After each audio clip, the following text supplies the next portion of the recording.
Hi, I'm Alex Archibald. I've been buying and selling antiques since I was a kid. Over the years, generations of our family have gotten involved in the business, and I'll search just about anywhere I can to find hidden treasures both big and small. I never know what I'll turn up next. It's about exploring new places, seeing new sights, and having fun. And even though sometimes I get over my head, we try and make things a little better along the way. This is Curiosity. Well, hey guys, and welcome to today's episode. I was out on my way to go visit some folks that were, I guess they called me up and offered me a chance to go visit their garage before they did the garage sale. So not really a garage sale, it was a pre-garage sale, that makes sense. But I can't turn down an opportunity to go dig through somebody's stuff. What fun would that be? So went and picked up a few things from there, which I got in the back right now. And then this morning, got another call. Lady had a box of old tools she wanted to get rid of. And you might think old tools, it doesn't sound all that great. But these tools go back to the 1800s. And in my mind, that is pretty cool. So a day of adventuring has left me with a couple boxes of stuff in the back. And we are gonna go home, unbox this stuff, and see if this was either a win or a bust. Now, total money spent, I'll tell you right now, is $400 is what I spent on everything. And without seeing it, you might think that's a fair bit of money, but I think there's gonna be an okay investment there. So let's start unboxing and see what we got. Okay, let's get this stuff out of here. Truth, not a whole lot of stuff. The back of the vehicle is not like loaded up with stuff at all. But we'll do a little box of fun stuff first, and then we'll go through the big old wooden box, which is actually a tool chest from probably the mid to late 1800s. Cool thing even on its own. Anyway, we're gonna start with this. I'm gonna go put it on a table and we'll start leafing through. Essentially what we did is we were going through her stuff, and she had plastic bags full of stuffed animals and things from when she was a kid. And things that stood out to me were this, the original E.T. plush from back in the 1980s, made in New York. Wonder what happened to that factory that made stuffed animals. I wonder what it does now. It's probably like housing or something. Anyway, nice original 1980s E.T. plush. Decent condition. I'm surprised it doesn't have like the light up finger or anything. I'm probably gonna have to clean it up a little bit. You can see the extra fuzz on here. So it's gonna need a bit of a cleaning. But that said, condition is really good. There's no tears, there's no stains. Something like that will probably sell at auction for $45 or $50. So with the $400 investment, I figure I'll get $50 out of that. Probably, $35 or $40 out of the Pee-wee. Now this isn't the talking Pee-wee. I can't do a Pee-wee Herman. This is just your Pee-wee doll, but he's got his white shoes with the tassels, his loafers, his kind of tweed suit and his bow tie. He's all there, again, in decent shape. He's got a little scuff on the back of his noggin, but generally he's not too bad. So that guy probably bring $35 or $40. Anybody watching at home ever watch Pee-wee's Playhouse? He had, Cyndi Lauper, I think, did the theme song for Pee-wee's Playhouse, and she was uncredited for that. I think intentionally uncredited. You look at sort of the 80s retro stuff. Look at this, posable Gizmo figure. It's never been out of the package. It still has the wire holding him in place around the neck. So really odd thing, 1984, and nobody ever decided to take this out. So a Gremlins Gizmo action figure. Because this has the original box, this could bring close to around $100, if you could believe it. This was a very popular series. They did multiple Gremlins movies, and almost impossible to find one with the original packaging like this. In fact, in all my years of antique collecting, I've not only not had this figure before, but I've not had it with the box. And I think I saw the price tag on the bottom. There it is. It was on sale at Eaton's, which doesn't exist anymore. And it looks like it sold for $9.99, down from $15 when it was brand new. So that toy at about $100. Basically, we're looking at those things, getting nearly half my money back on the whole lot. Some of the other stuff that was in the box, well, we've got the Venom Lethal Protector. So it's the first issue Venom. It's got a couple condition issues with it. Not in perfect shape. Now, I have the they made this foil sort of metallic-y cover on this, and there was a lot of misprints where they didn't print this red on there or didn't print it at all. And I have one of those, and it's actually worth, 10 grand or so as a misprint. This comic book in this condition, probably worth like 20 bucks. But still, Lethal Protector 1 and 2 out of the Venom series. It's not the first appearance of Venom, but it's first appearance of him in his own comic book. So, maybe 20, 30 bucks out of the pair of those.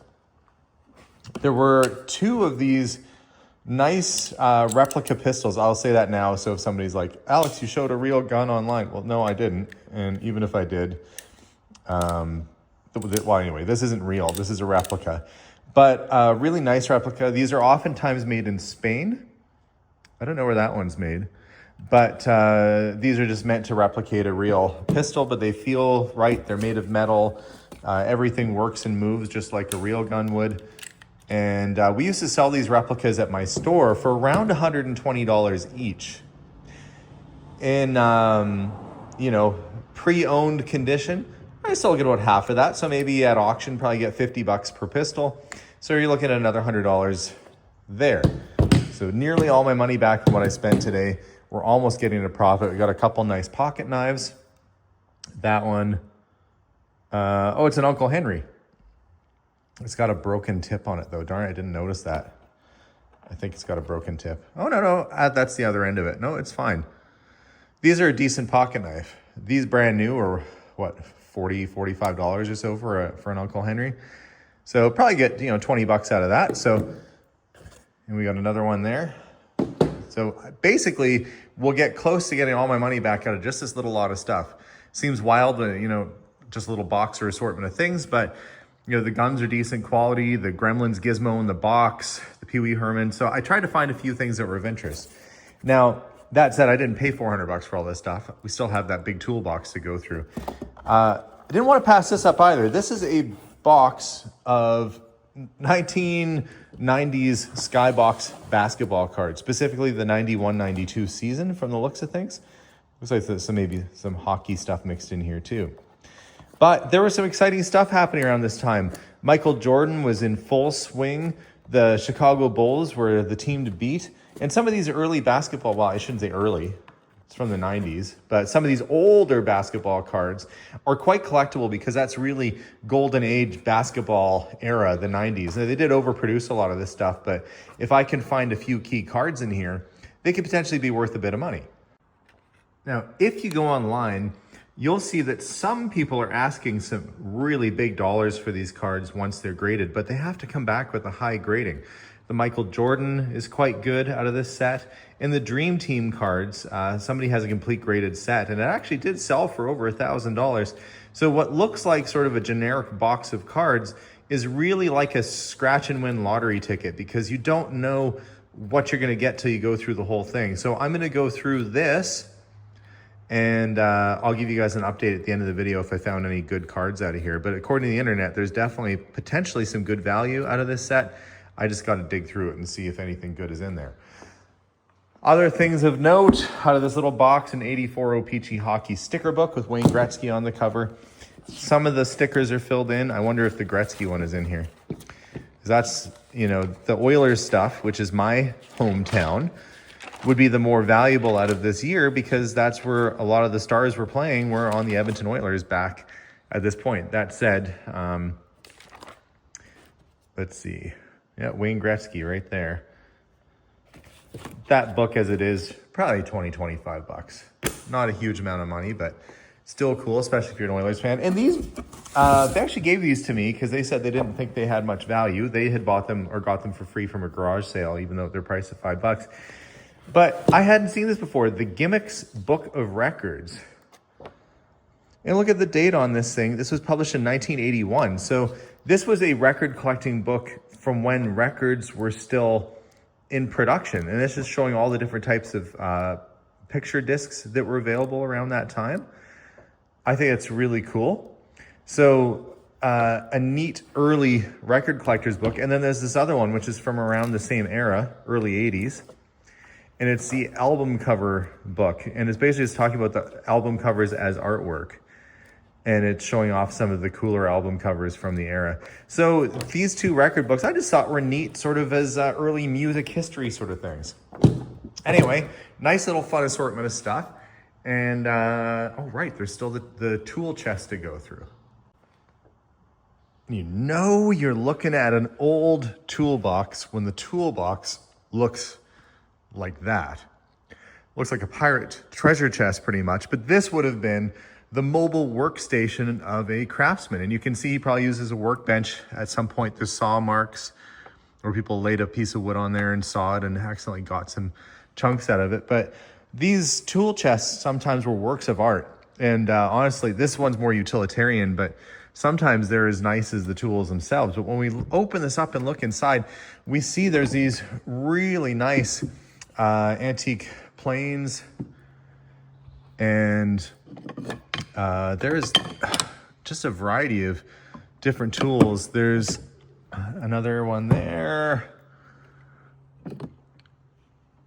And everything served a different purpose. This is a, I think it's called a spoke. They still sell these at Lee Valley. But where I think the value is going to be, oh, that looks like a rivet punch. Or a leather punch, maybe. Interesting. At the bottom of this bin, these are all antique wood planes. Now, these are a little bit more generic. They all serve a different type of purpose. You can see the type of shape it would make. That is what this does. So the way these blades are set is this is for making trim, for making moldings. Each one served a very specific form and function. You can see that one there. Different styles of trim. And I think it's just really, really cool that you could pretty much build or make anything. Another big wood plane right there. And you can see, does it have the patent date on it? No, some of these can be worth hundreds of dollars. Most of these, like these wooden planes here, are probably $60, $70 each. Those individually, maybe $25 to $40 each, but you start adding it up, you know, 2, 4, 6, 8, 1, 2, 3, 4, 5, 6, 7, 8, 900, maybe $1,000 worth of tools in this one trunk. But even got these nice antique wrenches in here too. So a really good selection of antique tools in this tool chest that, as I piece them out individually, will really start to add up. This looks like a little saw, actually. It is. Nicely turned with brass. I mean, you're talking probably 1880s, early 1900s for much of this stuff, especially with the amount of wood we see here. That's a Stanley. That there could be potentially some really good value and some nice surprises, but just a ton. There's just so many. There's so many of these things. This whole bottom is just littered. All of those, each individual item is a plane. There's a more modern looking plane, but that is a Stanley Bailey. Nice plane. Like, look at this all. So we've bought and sold antique wood planes plenty in the past, and I know these the style that does the trim, like I'd showed you earlier, that have a specific purpose generally sell for a bit more because they're more customized, you know, for doing really interesting joints and molding and joining. Another big old wrench, nice antique wrench. Sometimes if you're lucky, you find one of those and it was off a Model T or something, and it'll actually say Ford on the side. You know, it came out of a car tool kit. And that's the type of wrench they would have given you in a car tool kit, because that's how old those cars were. They didn't really have much other than just square bolts. But you know you're looking at an old tool when you got stuff like that. These have a little bit more grip, like a modern pipe wrench. This is just flat-sided. But look at all the tools I'm finding here. So I figure between the toolbox, the tools, and the stuff today, we'll probably make about $600-700 profit. Not bad for a day, I think. And I'm gonna have a lot of fun sorting through all this stuff. And I just have to get it through to auction, and I guess we'll see where things land.